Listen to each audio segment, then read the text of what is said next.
thought it was Elliott because they said Elliott was coming.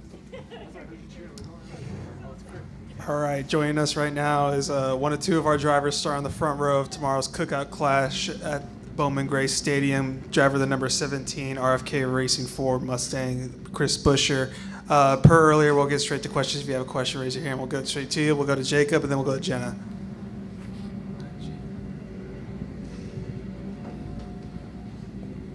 Jacob Seelman, Race Face Digital. Chris, the Coliseum out there in Los Angeles was not kind to you the last 3 years. What did you find here that maybe was different than LA that worked for you? Yeah, this is really distracting, by the way. Let's keep looking over his shoulder. But, for us, a lot of things we learned about what not to do there. And we weren't good any of the times we went, and we were steadily found some things that were a little bit better, but ultimately needed a pretty big overhaul. And I would say that Priest has been a pretty big mover for us on some of these flat short tracks. Some of the things that he's done through the years that have worked really well. They've really last year they kind of excelled in this style of race, right? And that was really beneficial to RFK as a whole. So it's kind of one of the things we talked about a lot through media day and all that, and how we expected it to be better for us overall. And it's already showing, right? We got a lot of racing left to do, but it's been a good start. Is there a cool factor for you at racing at a place like this? Yeah, I think I was here 15 years ago. More than that. Probably almost 20. Geez, I'm old. It's probably almost 20 years ago now. Raced a Legends car here. And it was cool then. It was really cool. And I'm not going to lie, the cars were... the track was tight in a Legends car. It's surely snug now. So, but yeah, obviously, through the years, the history of this place, to be back here in a Cup car, we all seen the Madhouse show, and we know all about what goes down here. I've come up here as a fan and watched more fingers fly than I thought were actually in the stands. So it's got a lot of character to it, and surely it's making it a lot of fun. Come here, Jenna. Jennifer, AP. Chris, how would you describe it? Like both, not both the racing, but the atmosphere itself. Yeah, I mean, I don't think I've ever can remember how being heckled on a track walk in a really long time. So, but I swear this place was. I didn't get it too bad. Most of it was good. I got heckled and found out that was just a friend up there, so he was just messing with me. But at the to have that many people here for the modified race and to stick around for all of our practice and heat races hours later, it's pretty awesome. We all know the energy and how well this stadium does at putting people up in the bleachers, and I think that they had a crazy day today with modifieds, and obviously we got some races to go to finish out the night, but I'm really excited about tomorrow. It was smooth from where I was at, so I will take that all day, every day. It was. We watched the first heat, and obviously it was physical for the second half. So, but up front, it was pretty smooth sailing in that one too, right? So, that was.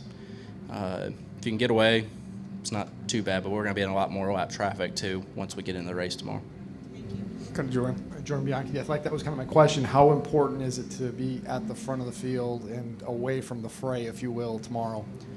Yeah, it's just going to set you up to get going right from the get-go, right? We're going to be in the back of the field in 15 laps, maybe less. So I think you're always going to be in traffic of some sort, and just having that little bit of gap behind you, hopefully got to hang on to that to get going. But if you can have just that little bit of breathing room, that'll put you in a lot better spot to where you're just not pinballed around it as much. I haven't seen this one, but just the first heat, some innocent bystanders getting spun out just from checkups and just the fact that it gets tight out there, gets congested. So that's it's definitely the place to be. Puts us in a good spot to just be safer from the get-go. Go to Reed. Star Wire. Looked like you made pretty substantial gain between first practice and the qualifying run. What accounted for that? Yeah, we made big changes. Team made really good changes, and just had a game plan coming in. Ran a lot of simulation leading up to this. We don't typically do a ton of preliminary work from me as a driver in the simulator. It's typically a lot more after races, but given my track record at these quarter miles, figured better bite off into that one. So ran a lot more there. Went through all three of our cars and tried to pick out the good and the bad, and our team did a good job at having changes ready so that when we got here and realized we were just way too loose, we were able to make quick adjustments to get in the ballpark. And so our second practice, or second session out there, we were able to get on the other side of it, and so we were able to bring that back, and then also just kind of tweak on some braking stuff at the same time, and just got to where it was a whole nother race car for qualifying and for that heat race. And then we'll end with Dustin. Dustin Long, NBC Sports. What is it like with these tires, and what is it going to be like for 200 green flag laps tomorrow night? Yeah, it was, you watch the qualifying rounds. There were, seen at the beginning, it was 3-4 laps was the fast lap for the early groups. I think we've seen some cars at lap 10 or 11 maybe was their fast lap, given probably just spacing out one or two of those laps. So it changed a little bit through the evening. I believe it's going to be colder yet tomorrow, but I think we're going to get to the point where you're going to chase tire wear. We're going to try and take care of stuff. We tried in the heat race, tried to get a couple car lengths out and just kind of conserve from there. And I think it did work. We had something left at the end to be able just to get that little bit of gap. But I would imagine that we are going to see it fall off. I think we just hope that you can control it as a driver. If you can make a difference in that fall off, that's ideal. If we all fall off the same, no matter what you do, then it's hard to make a difference from behind the wheel, or as big a difference. But if feel like you can be smart about it and know when to push and make decisions at the right times, that if the tire will react to that, then it'll make comers and goers throughout the evening. All right, Chris, great job tonight. Good luck tomorrow. Thank you.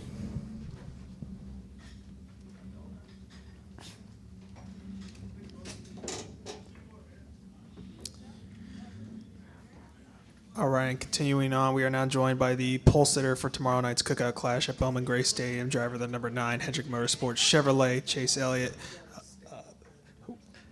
Great timing. Per earlier, we'll head straight to questions. Oh, yeah. We'll start in the back here with Jacob.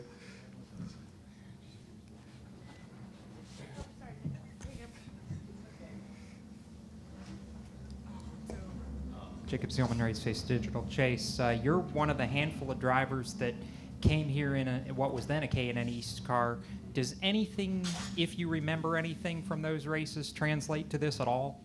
No, it's been so long ago, dude. I don't even remember hardly making a lap. It's been lots of laps made since 2012 or whatever it was, which is a good thing. That means we've been racing a lot. So, but no, I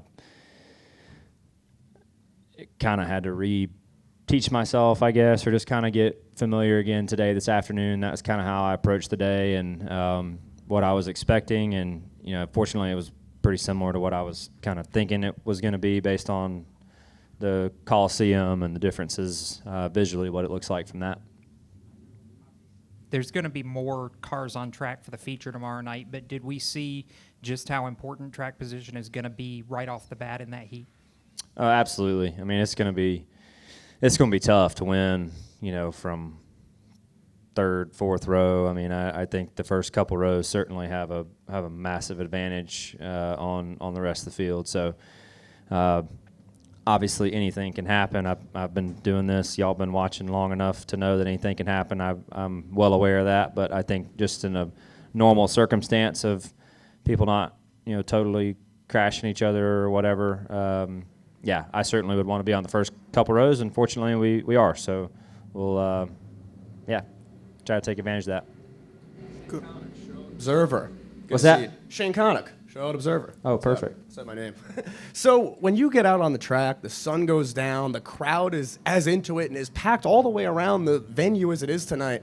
What's it like when you get in that car and just experience that atmosphere here? Yeah, no, it was awesome. Everybody was fired up, which is great. I think that's what they want. And I think it looked like our race got kind of rough, at points in time, and the crowd reaction reflected that. So I couldn't see it, but I had a pretty good idea that something had happened that was fairly aggressive. So that's why we're here. That's why we're here. It was meant to be. This is what it was meant to be, and I think the crowd and the people that support this racetrack and the modified events here over the years, this is what they want, and I think they're in for a good show. So I'm looking forward to being a part of it. Proud of our effort today, and ready to go to work tomorrow. Yep.